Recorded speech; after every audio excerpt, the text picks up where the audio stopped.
Olá mais uma vez, pessoas que acompanham o canal do Estação Nerd aqui no YouTube, sejam muito bem-vindas a esse quadro de cinema aqui do canal que eu tô trazendo pra vocês todas as sextas-feiras e a partir de agora num horário diferente, tá? A gente teve que ajustar algumas questões de horário, então fiquem atentos que a partir de agora, nas sextas-feiras, às 18 horas, tá? Às 6 horas da noite a gente vai estar postando vídeo aqui. E por conta disso, claro, não se esqueça de se inscrever aqui embaixo no canal, né? E de ativar o sininho das notificações para você ser notificado quando a gente postar vídeo novo aqui.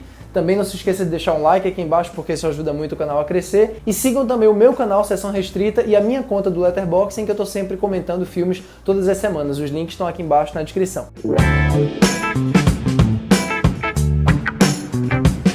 Aproveitando o gancho da crítica que eu fiz aqui na sexta-feira passada do Liga da Justiça de Zack Snyder, né, do Snyder Cut, quem não conferiu ainda pode conferir clicando no card que deve estar aparecendo aí em cima, eu resolvi trazer hoje para vocês uma lista que eu estou preparando faz muito tempo dos melhores filmes baseados em HQs, na minha opinião, tá? Sempre vai ser óbvio na minha opinião, porque não existe uma opinião definitiva, não existe certo e errado, então sintam-se à vontade para colocar aqui nos comentários quais são os preferidos de vocês. Lembrando que, justamente por isso que eu coloquei, né, baseado em HQs, alguns dos filmes aqui não são filmes de super-herói, claro, né? Inclusive um deles eu só vim descobrir no ano passado que era baseado em HQ e imediatamente ele entrou aqui, tá? Ah, e outra coisa, a lista aqui não tá em ordem, tá bom? Quem quiser colocar nos comentários aí a sua ordem pessoal, esteja à vontade, mas eu preferi colocar sem ordem porque são filmes muito diferentes entre si. Eu já fiz uma seleção difícil, já deixei muita coisa que eu gosto de fora e dá até pra dizer qual que eu mais gosto quando ele aparecer, mas os outros não. Toda vez que eu olho pra minha lista eu tenho vontade de mudar alguma coisa, vamos deixar como tá, sem ordem mesmo. Vamos começar aqui com dois do MCU, né, que inclusive foram lançados no mesmo ano, 2018. São eles o Pantera Negra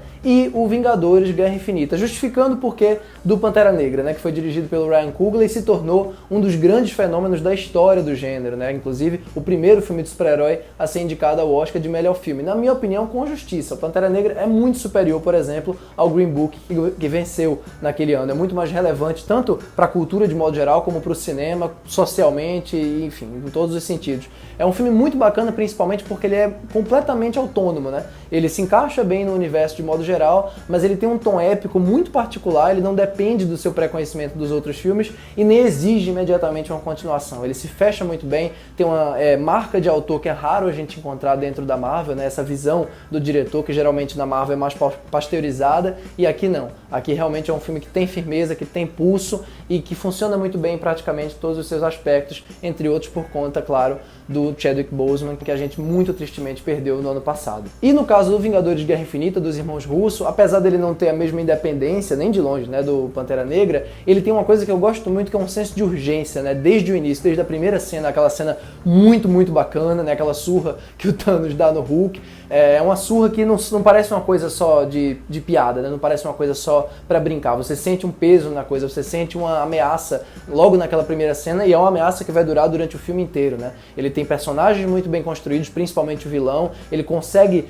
complementar os poderes muito bem e é um filme muito objetivo, muito sem muita enrolação, sem a burocracia de alguns outros filmes de super-herói que a gente vê por aí, inclusive da própria Marvel, né? Então eu gosto demais do Vingadores Guerra Infinita e do Pantera Negra. Continuando em Marvel, só que saindo do MCU, né, eu queria trazer aqui dois filmes do Homem-Aranha que eu gosto demais, eu acho filmes extraordinários. O primeiro é o Homem-Aranha 2, da trilogia do Sam Raimi. Olha, eu não lembro tanto do terceiro, eu precisaria rever pra dizer se ele entraria talvez numa lista dessa, mas eu acho que não. O primeiro eu gosto muito também, mas é no segundo que eu acho que o Sam Raimi consegue usar o que ele tem de melhor, tanto na condução da ação, ele tem 2 ou 3 sequências de ação mais memoráveis do gênero de super-herói em si, né, principalmente aquela sequência final inteira. Ele tem um vilão muito, muito bom, ele tem uma coisa cartunesca e meio caricata mesmo, que falta hoje ao gênero de super-heróis, né? E ao mesmo tempo ali no meio você consegue identificar traços muito humanos no personagem e no drama que ele vive, né? Eu acho que realmente entre os filmes de Homem-Aranha em live action, ele é com certeza o melhor de todos pra mim. Só não é o melhor herói porque tem o Homem-Aranha no Aranhaverso,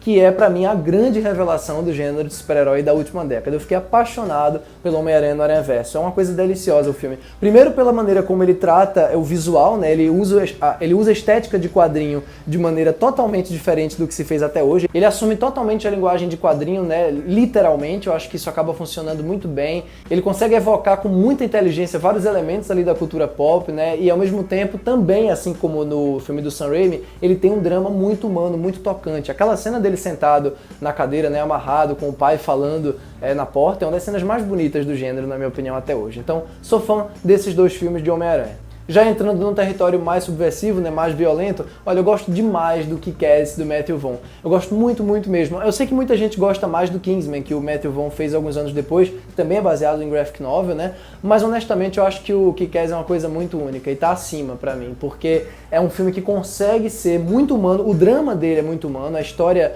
adolescente dele ecoa em coisas muito realistas e brutais mesmo. É um filme bem violento, às vezes lembra bem um filme do Tarantino, né? Mas ao mesmo tempo ele tem um tom pop, um tom colorido, que também tem a ver com a filmografia do Tarantino e também tem tudo a ver com o HQ. Ele é feito com muita alegria, com muito vigor, tem uma sequência final de ação muito bacana, e justamente o fato dele ser um filme menor, né, de orçamento ali entre 25 e 30 milhões, isso possibilita que ele faça muita coisa. Ele não precisa se preocupar tanto com essa coisa da rentabilidade como os filmes da Marvel, por exemplo, tem que se preocupar, né, tem que se adequar ali a um padrão.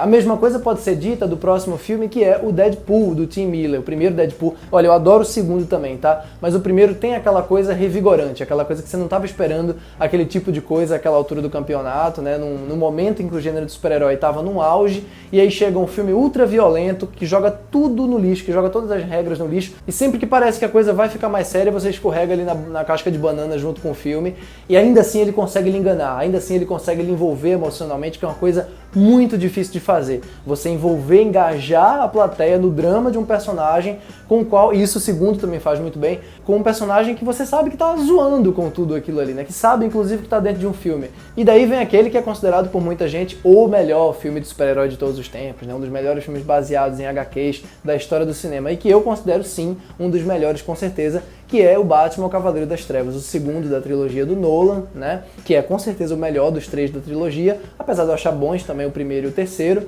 Mas é nesse segundo que o Nolan consegue fazer tudo que ele faz melhor no cinema dele, né? É um filme que tem cenas de ação espetaculares, feitas com muito efeito prático e com muita intensidade narrativa. São cenas que contribuem muito para a história, você não sente aquela coisa da narrativa dilatada, né? E principalmente tem uma coisa do caos ali, do desespero, que é provocado, claro, pela figura do Heath Ledger, né? O Coringa antológico do Heath Ledger. E é uma coisa tão impressionante que parece que o Heath Ledger tá deixando o filme mais nervoso do que ele realmente é, porque o cinema do Nolan geralmente é muito controlado, né? Você vê isso no filme anterior e vê isso no terceiro também, e esse filme, esse Coringa do Heath Ledger consegue mover a câmera, parece que ele tá sacudindo o filme dramaticamente e deixa tudo mais memorável do que com certeza seria sem ele. E falando em Coringa, claro que eu não poderia deixar de trazer aqui o Coringa do Todd Phillips, que eu sei que é polêmico, eu sei que tem muita gente que não gosta, mas foi uma das experiências mais intensas que eu já tive com um filme baseado em HQ na minha vida no cinema. É um filme muito imersivo, muito carregado, que tá pesado do começo ao fim. Ele parece que